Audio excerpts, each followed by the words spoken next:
बिहार में एमएलसी के 24 सीट खाली हैं, जिसको भरने के लिए एनडीए के अंदर घमासान मचा। इस वक्त जेडीयू कार्यालय के बाहर खड़े हैं और इस वक्त एक अहम मीटिंग चल रही है।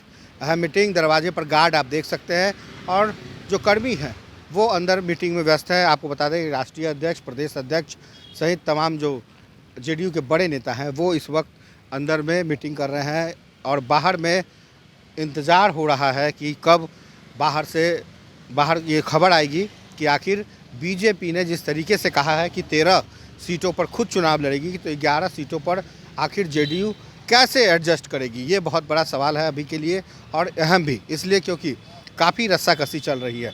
हाल के दिनों की बात करें तो जिस तरह से यूपी चुनाव को लेकर, यूपी चुनाव में जेडीयू बीजेपी किसके साथ होगी, ये भी एक अहम सवाल है। तो कई सवालों के जवाब के साथ कर्पूरी सभागार में इसी वक्त मीटिंग चल रही है। काफ़ी अहम माना जा रहा है इस मीटिंग को, और इसलिए भी अहम माना जा रहा है कि बीजेपी ने जिस तरीके से तल्ख रुख अख्तियार किए हैं और उन्होंने साफ कर दिया है कि 13 सीटों पर चुनाव लड़ेंगे, तो ये कहीं ना कहीं अब जेडीयू को सोचना होगा। जेडीयू के साथ साथ अब हिंदुस्तान आवामी मोर्चा और वीआईपी को भी सोचना होगा, क्योंकि बीजेपी ने अपने तेवर कड़े कर दिए हैं। इस कड़े तेवर के साथ ही जेडीयू के अंदर जो गहमा गहमी है, ये तस्वीर है कर्पूरी सभागार की, जहां आप सीधी तस्वीर देख रहे हैं। और आपको बता दें कि आरसीपी सिंह, ललन प्रसाद सिंह और उमेश कुशवाहा बड़े चेहरे हैं। प्रदेश अध्यक्ष हैं उमेश कुशवाहा, ललन सिंह राष्ट्रीय अध्यक्ष हैं। तो कहीं ना कहीं ये जो बड़े नेताओं के बीच जो बैठक चल रही है, इस बैठक के बाद ये तय होगा कि आखिर जेडीयू को बिना किसी राय मशवरे के बीजेपी ने कैसे कह दिया कि आप 11 सीटों पर लड़ेंगे।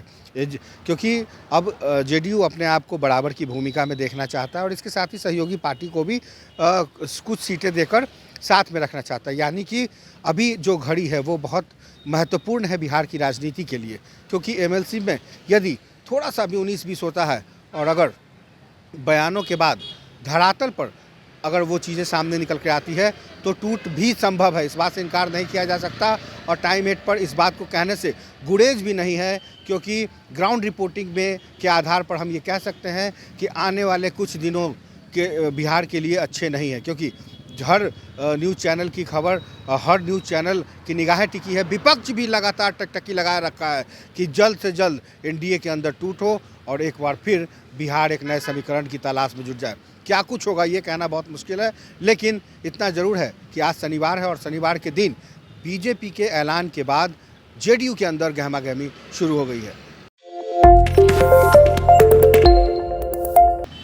बिहार में एमएलसी के 24 सीट खाली हैं, जिसको भरने के लिए एनडीए के अंदर घमासान मचा। इस वक्त जेडीयू कार्यालय के बाहर खड़े हैं और इस वक्त एक अहम मीटिंग चल रही है। अहम मीटिंग, दरवाजे पर गार्ड आप देख सकते हैं और जो कर्मी हैं वो अंदर मीटिंग में व्यस्त है। आपको बता दें कि राष्ट्रीय अध्यक्ष, प्रदेश अध्यक्ष सहित तमाम जो जेडीयू के बड़े नेता हैं वो इस वक्त अंदर में मीटिंग कर रहे हैं और बाहर में इंतज़ार हो रहा है कि कब बाहर ये खबर आएगी कि आखिर बीजेपी ने जिस तरीके से कहा है कि 13 सीटों पर खुद चुनाव लड़ेगी, तो 11 सीटों पर आखिर जेडीयू कैसे एडजस्ट करेगी। ये बहुत बड़ा सवाल है अभी के लिए और अहम भी इसलिए क्योंकि काफ़ी रस्साकसी चल रही है। हाल के दिनों की बात करें तो जिस तरह से यूपी चुनाव को लेकर, यूपी चुनाव में जेडीयू बीजेपी किसके साथ होगी, ये भी एक अहम सवाल है। तो कई सवालों के जवाब के साथ कर्पूरी सभागार में इसी वक्त मीटिंग चल रही है। काफ़ी अहम माना जा रहा है इस मीटिंग को, और इसलिए भी अहम माना जा रहा है कि बीजेपी ने जिस तरीके से तल्ख रुख अख्तियार किए हैं और उन्होंने साफ कर दिया है कि 13 सीटों पर चुनाव लड़ेंगे, तो ये कहीं ना कहीं अब जेडीयू को सोचना होगा। जेडीयू के साथ साथ अब हिंदुस्तान आवामी मोर्चा और वीआईपी को भी सोचना होगा, क्योंकि बीजेपी ने अपने तेवर कड़े कर दिए हैं। इस कड़े तेवर के साथ ही जेडीयू के अंदर जो गहमा गहमी है, ये तस्वीर है कर्पूरी सभागार की, जहां आप सीधी तस्वीर देख रहे हैं। और आपको बता दें कि आरसीपी सिंह, ललन प्रसाद सिंह और उमेश कुशवाहा बड़े चेहरे हैं। प्रदेश अध्यक्ष हैं उमेश कुशवाहा, ललन सिंह राष्ट्रीय अध्यक्ष हैं। तो कहीं ना कहीं ये जो बड़े नेताओं के बीच जो बैठक चल रही है, इस बैठक के बाद ये तय होगा कि आखिर जेडीयू को बिना किसी राय मशवरे के बीजेपी ने कैसे कह दिया कि आप 11 सीटों पर लड़ेंगे।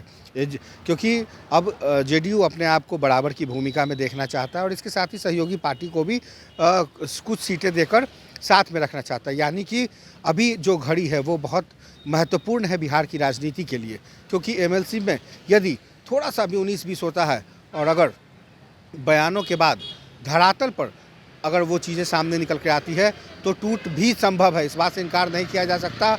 और टाइम 8 पर इस बात को कहने से गुरेज भी नहीं है, क्योंकि ग्राउंड रिपोर्टिंग में के आधार पर हम ये कह सकते हैं कि आने वाले कुछ दिनों के बिहार के लिए अच्छे नहीं हैं, क्योंकि हर न्यूज़ चैनल की खबर, हर न्यूज़ चैनल की निगाहें टिकी है। विपक्ष भी लगातार टकटकी लगाए रखा है कि जल्द से जल्द एनडीए के अंदर टूट हो और एक बार फिर बिहार एक नए समीकरण की तलाश में जुट जाए। क्या कुछ होगा ये कहना बहुत मुश्किल है, लेकिन इतना ज़रूर है कि आज शनिवार है और शनिवार के दिन बीजेपी के ऐलान के बाद जेडीयू के अंदर गहमागहमी शुरू हो गई है।